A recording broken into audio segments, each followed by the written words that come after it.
let's take a look at the special tools for placing points in a design. If you click and hold on the Points tool, you'll pop up the available special tools. Let's open these as a toolbox, again to make life a little easier. The first one we've already used, and the second one is Points Between. Click on that, look at the Tool Settings window, and we want an element. The character and the deciduous cell will remain in place, but we have selected element. And I have set points at 5, which is the number of points I want to actually place. And the simplest way to use this tool is to simply data point and drag. You'll see the 5 points displaying equally as I drag the line. Data point to place them. And there we have the 5 points. Now notice I'm using red color for the points and a line weight of 10 just to be visible in the videos. Now, a more practical example of this particular tool is to do the same thing on this rectangle. So for example, if I snap to here and come across, snap to there, continue on, do not reset, snap to all 4 corners, and I've placed 5 points on each of the 4 sides. This will allow you to draw lines to connect the dots. So let's start the line tool. We'll snap to that, come across, and snap to that. And we can do the same thing in the opposite direction, simply snapping point to point.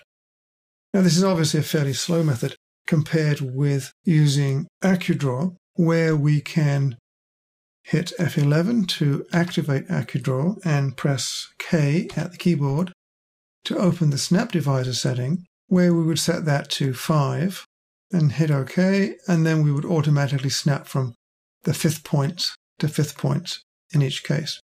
However, as I mentioned before, that is a non-permanent action since the divisor disappears when you stop the tool. But with the points in place, that provides permanent snap locations. We'll dismiss that. Let's move on to the next tool, and for that I'm going to use the circle and line. Let's reset this to 10. It's visible, back to red. And the next tool in line is the Point On element, which places an active point on an element at the point closest to a data point. Now the data point is going to be the end of this line, and the element of course will be the arc. So watch the prompts, identify element, in this case that will be the arc on which we want to place the point. And you notice that the point is moving along as I move the cursor. It needs to be fixed in place. So I need to snap to this end point of the line, left click, and we're done. Now that might look a little odd, but what's happening is we have the shortest distance between the end of the line and the arc. So nearest point to that line on the arc itself. That's what you're actually seeing. Let me undo that.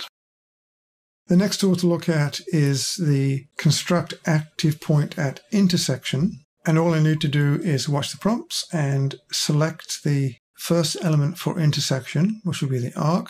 And again, select the element for intersection, in this case will be the line.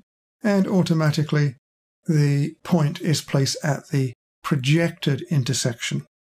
I could easily have used my Extend tool to pull that over the arc.